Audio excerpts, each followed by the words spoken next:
Halo sahabat militer, kabar dari dunia pertempuran dua negara yang masih belum bisa baikan.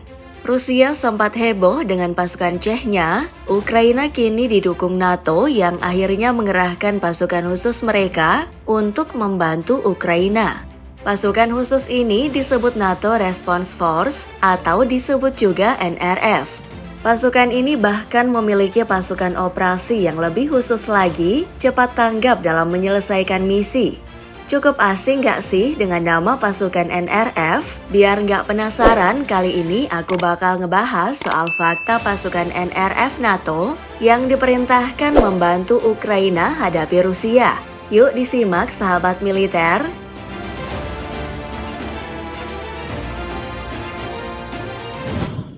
Pembentukan NRF pertama kali diumumkan pada KTT Praha 2002. Pada Juni 2003 di Brussel, Menteri Pertahanan Sekutu telah menyetujuinya. Dan pada tahun 2014, para sekutu NATO meningkatkan kekuatan NRF dengan membentuk Satuan Tugas Gabungan Kesiapan Sangat Tinggi yang disebut VJTF. Satuan ini sebagai salah satu langkah dari Rencana Aksi Kesiapan atau RAP yang bertujuan untuk menanggapi perubahan lingkungan keamanan dan juga memperkuat pertahanan kolektif aliansi. Pasukan NRF disebut mampu bereaksi dalam konflik di waktu yang cepat untuk menghadapi berbagai tantangan mulai dari krisis hingga pertahanan kolektif.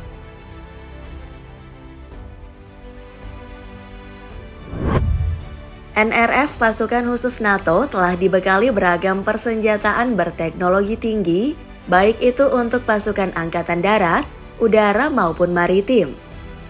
Pasukan yang tergabung dalam NRF sampai saat ini berjumlah 40.000 personil dan mencakup 8.000 kontingen dengan kesiapan tinggi. Di dalam tubuh NRF dibentuk pasukan operasi khusus alias SOF yang dapat dikerahkan secara cepat dalam medan tempur. Di luar dari peran operasional, NRF ini bisa juga bekerja sama dalam hal pendidikan, pelatihan, peningkatan latihan, dukungan untuk bantuan bencana, serta peningkatan teknologi.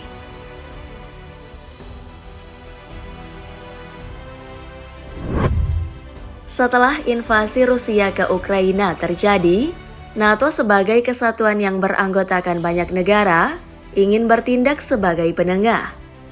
Untuk pertama kalinya dalam sejarah, NATO mengaktifkan pasukan khusus yang bernama NATO Response Force. Tak lain sebagai bentuk mempersiapkan diri, menanggapi berbagai kemungkinan, sekaligus mengamankan wilayah aliansi.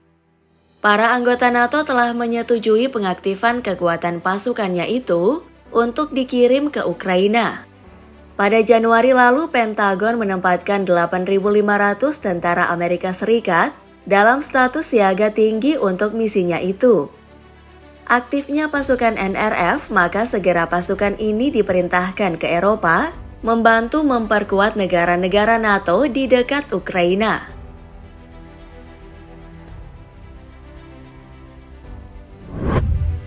Tepat 5 Februari 2015, Menteri Pertahanan NATO memutuskan VJTF agar diisi dengan kekuatan handal terdiri dari komponen darat, sekitar 5.000 tentara dengan unit udara, maritim, dan SOF. Negara seperti Prancis, Jerman, Italia, Polandia, Spanyol, Turki, dan Inggris setuju ikut serta berperan dalam satuan VJTF secara bergilir. Nah, pada tanggal 9 Juni 2015, VJTF kemudian dikerahkan untuk pertama kalinya di Polandia selama latihan lompatan mulia. Lebih dari 2.100 tentara dari 9 negara NATO yang juga turut berpartisipasi.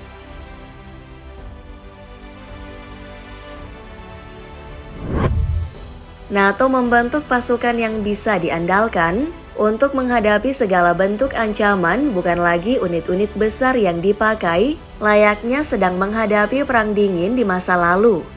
NRF ini jadi pasukan multinasional yang berasal dari unit darat, laut, udara, dan pasukan operasi khusus SOF yang dapat diharapkan NATO bergerak cepat memenuhi kebutuhan mereka. NRF pun merekrut para prajurit dan para wanita dari seluruh anggota aliansi NATO. Pasukan NRF dibentuk dalam sistem rotasi. Pada tahun 2004, diadakan pertemuan informal Menteri Pertahanan NATO di Rumania. Kala itu Sekretaris Jenderal NATO dan Supreme Allied Commander Europe atau SESAR mengumumkan bahwa NRF telah memiliki kemampuan operasional awal dan sangat siap untuk melakukan berbagai misi. Juni 2006, kemampuan NRF pun diuji dalam latihan langsung utama di Kepulauan Cape Verde. Hasilnya, pada November 2006, NRF dinyatakan siap untuk melakukan operasi.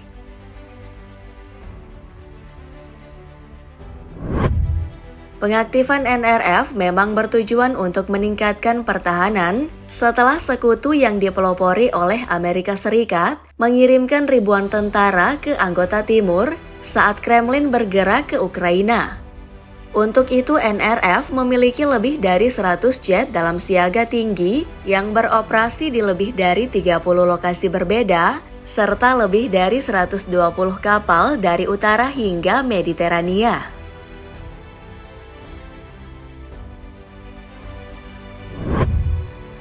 Pasukan NRF diperuntukkan tidak hanya di medan perang, misi kemanusiaan juga menunggu kehadirannya.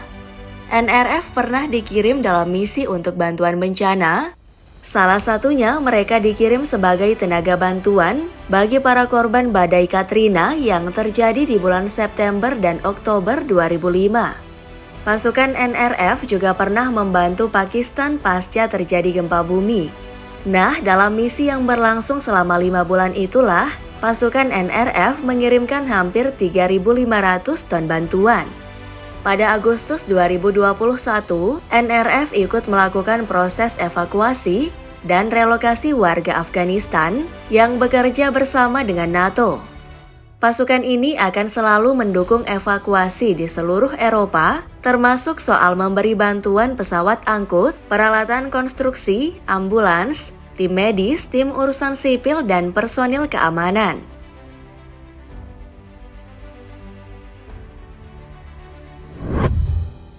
NRF tidak disiapkan untuk menangkal ancaman Rusia, melainkan ingin membentuk perdamaian. NATO punya pasukan yang ditugaskan di sisi timur dan tenggaranya, baik di darat, di laut, dan di udara demi mencegah agresi Rusia. Terdapat 4 kelompok penting masing-masing dengan 1.000 tentara yang berbasis di negara-negara Baltik di Estonia, Latvia, Lituania, dan juga di Polandia. Inggris menjadi pemimpin pasukan pertempuran di Estonia, sementara itu Kanada memimpin Latvia, Jerman memimpin di Lituania, dan Amerika Serikat memimpin grup pertempuran di Polandia.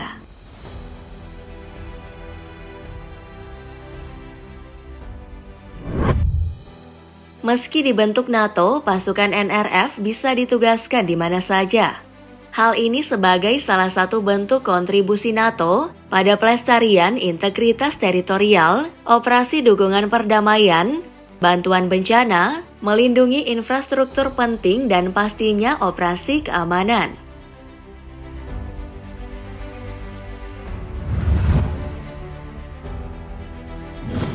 Itulah tadi mengenai khusus NATO yang akhirnya ikut turun menghadapi konflik antara Rusia dan Ukraina. Apakah dengan campur tangan pasukan NRF akan tercipta perdamaian? Semoga saja ya. Oke sahabat militer, terima kasih sudah menyimak video ini hingga akhir. Jangan lupa like dan share video ini. Sampai jumpa.